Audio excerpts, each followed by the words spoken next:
La commission culturelle de Serémange-Erzange, pilotée par Madame Corinne Santinon, proposait au lecteur, en son sens le plus large, de la commune et de la vallée, de feuilleter bon nombre d'ouvrages, romans, fiction, bande dessinée, manga, science-fiction, horreur, fantaisie, histoire, jeunesse, essai, histoire régionale, bande dessinée, etc. En effet, dimanche 19 février, à Serémange-Erzange, salle des fêtes Jean-Jacques Renaud, s'était tenu le 9e salon du livre et de la BD. À cette occasion, plus d'une quarantaine d'auteurs et illustrateurs de toute la région furent présents pour présenter leurs œuvres et converser avec leur lectorat. Alors feuilletons ensemble cet ouvrage de ce 9e salon du livre serémangeois avec Madame Corinne Santinon, accompagnée par Madame Sylvie Sassella, première adjointe, Madame Joëlle Gabureau, conseillère municipale, et Monsieur Jean-Baptiste Goretti, adjoint au maire, Monsieur Serge Jurzac, maire de Serémange, qui fut bien évidemment présent également. Alors aujourd'hui, à Serémange-Erzange, se déroule le 9e salon du livre et de la BD. Alors nous avons presque 50 exposants qui sont venus de partout. On est super contents. On a de la science-fiction, du roman, des beaux livres pour enfants, de la BD. Voilà, très très content de repartir dans une belle grande salle, chose qui n'a pas été faite avec les choses que l'on avait su avant Covid et tout ce qu'on veut. Hein. En effet, il y avait le choix pour mener à bien ces aventures livresques selon ses goûts de prédilection. Venus de tout le Grand Est, les auteurs ont répondu présents à ce rendez-vous culturel, y compris, bien entendu, les régionaux de l'étape. Les artisans, les écrivains du cru, hein, parce qu'il y en a toujours chez nous. On a Madame Bobior, on a Monsieur Oléonine, on a Monsieur Marchiola, on a aussi Monsieur Bourg qui nous fait une belle exposition d'encriers, de plumiers, vraiment magnifique. La plus ancienne est du XVIIe. La majorité quand même date du XIXe. C'est là qu'il y a eu le plus de pièces de fabriquées. Mais il y en a de toutes les régions. Il y a des encriers de voyage, il y a des encriers en verre, en porcelaine, en faïence, des encriers de poilus également et des encriers d'art populaire. Bien, ça y est, me voilà papa d'une nouvelle petite fille que j'ai prénommée Jeannette. Il s'agit du 3e tome d'une trilogie que j'avais commencé avec Guido, poursuivi avec Tête de nœud.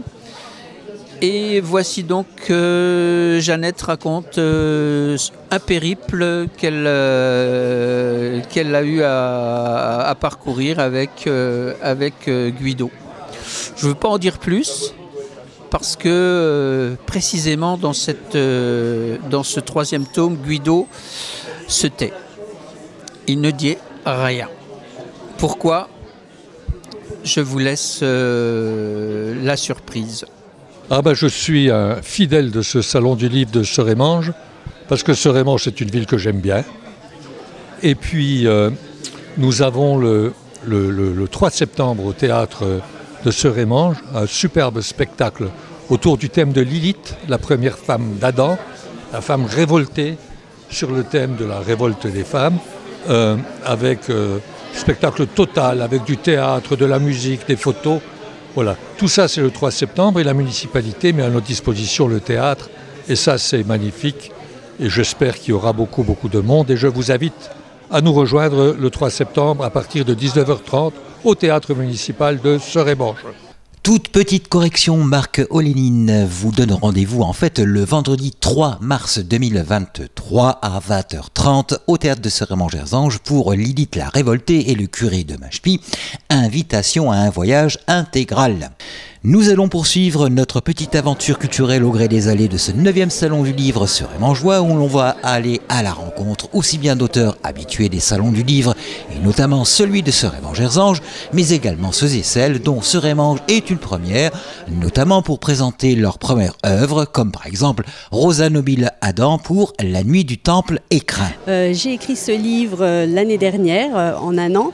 C'est une histoire policière qui se passe dans un hameau en montagne, dans les Alpes. Alors c'est un petit hameau où une vingtaine de personnes se retrouvent tous les ans, une semaine, pour passer des vacances. C'est convivial, tout le monde se connaît depuis des années. Et un matin, quelqu'un est retrouvé mort. Donc il y a une énigme à trouver, il y a un secret à trouver également, et puis le tueur à démasquer. Voilà, petite histoire qui me tient beaucoup, qui me tient à cœur et qui j'espère vivra sa vie. Merci. Mon deuxième livre, Des chiens et des chacals, est également un roman d'aventure, un roman d'action. On voyage beaucoup, c'est un thriller. Et tous ceux qui l'ont déjà lu me disent la même chose. On tombe dedans à la première page et on ne s'arrête pas avant la fin. J'ai publié 4 livres. Je viens de l'Alsace, de Strasbourg. J'ai publié 4 livres, dont 3 inspirés de mon combat face au cancer. Et le 4e livre, L'hommage des Yaya, qui est une histoire imaginaire qui se déroule dans un contexte réel. C'est l'histoire d'une jeune fille, Yaya, qui va en mariage au nord du Cameroun. À l'entame du livre, vous avez la présentation du Cameroun, les ethnies, la gastronomie et le peuple du Cameroun. Voilà. Donc ce livre-là, il est axé, la couverture, c'est parce qu'il est axé sur la prostitution des étudiantes. Je me suis aperçu, j'ai fait une enquête comme quoi les jeunes ils n'ont pas les moyens de poursuivre leurs études, donc il y en a beaucoup qui se prostituent, même dans le domaine médical. Et là, donc j'ai créé une fiction par rapport à ça. Je m'appelle Johanna. Je suis auteure des livres de Coquelicot et Marguerite. Donc Coquelicot et Marguerite sensibilisent les jeunes lecteurs à la nature et l'écologie de façon humoristique. C'est un peu comme de la bande dessinée. Voilà, c'est des albums illustrés. Et nous, on va beaucoup à la rencontre des enfants dans les écoles, donc on sait que ça plaît déjà aux enfants. Bien évidemment, pour un auteur, eh bien, il faut des lecteurs et même de tout jeunes lecteurs, lectrices. Énormément, elle aime beaucoup ça. Alors quel type d'ouvrage? Un peu de tout, là, elle a acheté beaucoup de la fantaisie. Il y a aussi un roman, un livre écologique là, qui est sympa aussi, qu'elle a pris. Elle lit tout, les BD aussi. Comme quoi, la littérature a encore de l'avenir. Et à propos d'avenir, rendez-vous l'an prochain. C'est qu'au bout de la 9e édition, la réputation du Salon du Livre de Serémange-Erzange n'est plus à faire. J'ai été déjà agréablement surpris l'année dernière lors de ma participation pour l'organisation qui est sympathique et qui draine somme toute pas mal de personnes. Serémange-Erzange, ça fait déjà 9 ans que le Salon du Livre et de la BD existe. C'est déjà bien connu dans la vallée et ailleurs. Voilà, donc on est bien implanté et on restera bien implanté.